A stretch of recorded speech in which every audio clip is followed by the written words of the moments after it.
Récemment, on reparle de la Lune et de sa capacité à stocker des traces d'eau à sa surface. C'est l'occasion pour moi de vous raconter quelques petites anecdotes sur notre satellite et de vous expliquer ce que la NASA a réellement annoncé ces derniers jours.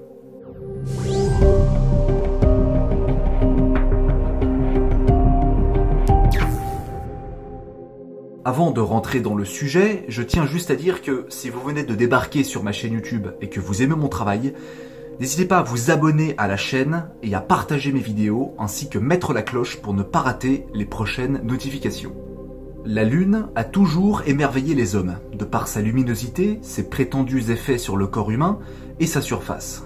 Tant qu'on ne comprenait pas ce qu'on avait sous les yeux, toutes les théories étaient envisagées. On finira par se rendre compte que bon nombre de légendes sur notre satellite ne tiennent juste pas la route. Concernant sa luminosité, la Lune ne fait que renvoyer la lumière émise par le Soleil pour arriver jusqu'à nous. C'est un corps beaucoup plus froid que notre étoile. Elle ne brille pas de sa propre lumière. Pour ce qui est des effets sur le corps humain, l'humeur, les naissances, etc., il ne s'agit là que de pseudosciences qui n'ont toujours pas pu faire mieux que le hasard. Le seul effet remarquable de la Lune sur le corps humain, c'est l'effet gravitationnel. Et pas que sur le corps humain d'ailleurs, sur toute la Terre entière. C'est ce qui provoque le phénomène des marées. Mais vu que nous sommes littéralement nés avec cette influence, que l'on ne peut pas vivre sans elle, et qu'on n'a jamais connu autre chose que ça, on ne s'en rend pas compte. En revanche, s'il y a bien une chose qui a intrigué les scientifiques, c'est bel et bien sa surface. La surface lunaire ne ressemble en aucun cas à celle de la Terre. Mais cela n'a pas empêché de théoriser l'existence d'une civilisation qui vivrait là-bas. Après tout, sachant que la Lune est suffisamment petite dans le ciel pour que l'on ne puisse pas voir certains détails, on pourrait alors suggérer l'existence d'une civilisation à sa surface. On appelait cet hypothétique peuple les Sélénites, avant de se rendre compte qu'ils n'existent tout simplement pas. Mais au-delà d'une civilisation, la question cruciale avec la Lune, c'est l'eau. Si on ne trouve pas de sélénites, on pourrait peut-être trouver de l'eau liquide à sa surface. Pendant longtemps, on a cru qu'une partie de la surface lunaire était composée de mer et d'océans. C'est pour cette raison que les zones sombres de notre satellite sont appelées des mers. La mer de la tranquillité, la mer des crises, l'océan des tempêtes, etc. Au fil du temps qui passe, les noms sont restés. Mais suite au progrès des engins optiques, les astronomes ont rapidement compris qu'il ne pouvait pas y avoir de l'eau liquide à la surface lunaire. Et lorsque Neil Armstrong et Edwin Aldrin s'y posèrent en juillet 1969 avec la mission Apollo 11, la mer de la Tranquillité, la zone d'alunissage, était bel et bien composée de poussière volcanique et de roches, exactement comme on l'avait prévu auparavant. Le seul gros doute de la surface était de savoir si le module lunaire pouvait s'y poser sans danger. Et c'était le cas. Concernant l'eau liquide, il est strictement impossible d'en trouver à sa surface, et ce pour plusieurs raisons. La première, c'est l'absence de pression. En effet, la Lune possède une atmosphère, mais elle est si ténue et si faible qu'on la considère comme négligeable. Les températures y jouent aussi un rôle, avec 120 degrés Celsius en plein cagnard et moins 170 degrés la nuit. Lorsqu'elle est exposée au soleil, l'eau se décompose rapidement et se perd dans l'espace. Les conditions ne sont pas favorables pour maintenir une concentration de liquide à long terme. Cela n'a pourtant pas empêché les différentes agences spatiales de chercher. En effet, même si la thèse de l'eau liquide est peu probable, l'eau sous d'autres formes l'est nettement plus. En 1994, la sonde Clémentine, envoyée par la NASA, détecte des traces de poches d'eau glacée à la surface lunaire. Tout le monde saute de joie avant de se rendre compte quelques années plus tard qu'on a confondu les poches de glace avec certains types de roches. Mais ce n'est que partie remise puisque 14 ans plus tard, en 2008, la sonde indienne Chandrayaan-1 confirme la présence de molécules d'eau dans la fine atmosphère lunaire et dans certains cratères. Ce ne sera qu'en 2018 où on confirmera définitivement la présence de cette fameuse molécule dans certains endroits de la surface, notamment au pôle nord et sud. À l'abri du soleil et en recevant moins de lumière que le reste de la surface, les pôles peuvent facilement abriter des poches de glace d'eau, sans qu'il ne se décompose dans le vide spatial. Et c'est là qu'on en vient à la nouvelle du jour. Lundi dernier, la NASA a annoncé une découverte très particulière. Le télescope aéroporté SOFIA, transporté dans un avion à plus de 13 000 mètres d'altitude, a détecté la présence de molécules d'eau dans le cratère Clavius, l'un des plus grands et les plus visibles de notre satellite. Cette découverte signifie que l'eau ne se limite pas qu'à des endroits gelés ou dans l'ombre, mais aussi éclairés par notre étoile.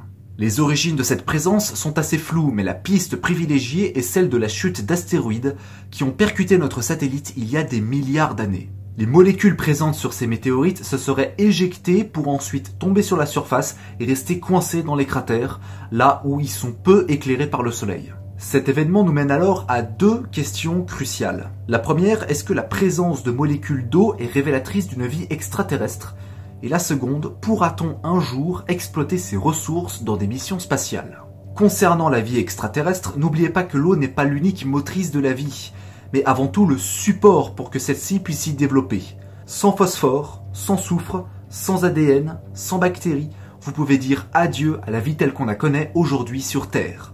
La présence d'eau n'y change absolument rien. Et il serait d'ailleurs sérieusement temps de rectifier la fameuse phrase « Water equals life ». Parce que c'est faux. Pour prendre un exemple, la planète Neptune est en grande partie composée de glace d'eau dans son manteau. Ça ne veut pas dire qu'on y trouve utile extraterrestre. Eh ben pour la Lune, c'est pareil. Et concernant l'exploitation des ressources, ne vous attendez pas à des missions humaines le mois prochain. Des sondes spatiales robotiques peuvent être envoyées, effectivement, mais sachez que selon la NASA, ce qu'a détecté le télescope SOFIA en termes de molécules d'eau est 100 fois moins important que l'eau contenue dans le désert du Sahara. Mener une expédition humaine afin d'exploiter les ressources lunaires pour en rapporter une quantité infinitésimale par rapport à notre planète est non seulement scientifiquement contre-productif, mais aussi financièrement idiot.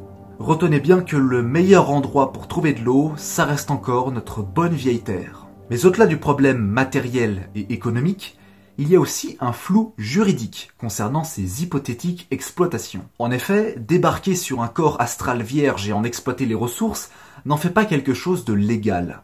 Surtout si vous dirigez une entreprise américaine. En 2015, les USA ont voté le Space Act, un traité qui stipule que n'importe quelle entreprise ou citoyen américain peuvent, d'eux-mêmes, mener des explorations sur des corps vierges et exploiter leurs ressources comme bon leur semble. Cette loi inclut également les minéraux et l'eau et a même été approuvée par le président de l'époque, Barack Obama. Le problème de ce traité, c'est qu'il est difficilement crédible et applicable, et suscite aussi une grande inquiétude de la part de l'Union astronomique internationale et de l'ONU. Les États-Unis se sont défendus en expliquant que cette loi ne permettra pas pour autant aux Américains de revendiquer des terres qui ne sont pas les leurs, ou de simplement affirmer leur souveraineté dans l'espace. Ouais, pour l'instant j'y crois moyen. La surface lunaire est considérée comme une zone internationale. Y pénétrer sans autorisation dans un but commercial pourrait constituer une violation du traité de l'espace de 1967. Le plus ironique, c'est que les USA sont l'un des pays signataires de ce traité de l'espace. Vous pouvez consulter le site de la NASA qui explique précisément les découvertes menées par le télescope SOFIA. Cela constitue un grand événement, mais en aucun cas une preuve irréfutable qu'il y a de la vie sur la Lune. Notre satellite est dépourvu d'atmosphère et de champs magnétiques. Ses températures sont glaciales et infernales en même temps.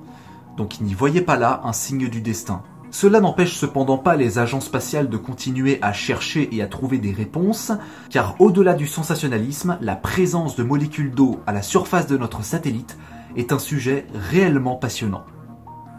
Cet épisode est à présent terminé en espérant qu'il vous a plu et si c'est le cas, n'hésitez pas à le partager sur vos réseaux sociaux préférés. Vous pouvez aussi vous abonner à la chaîne, à mettre la cloche, à lâcher un petit commentaire ou un pouce bleu. Quant à moi, je vous donne rendez-vous très bientôt pour de nouvelles aventures cosmiques. À bientôt!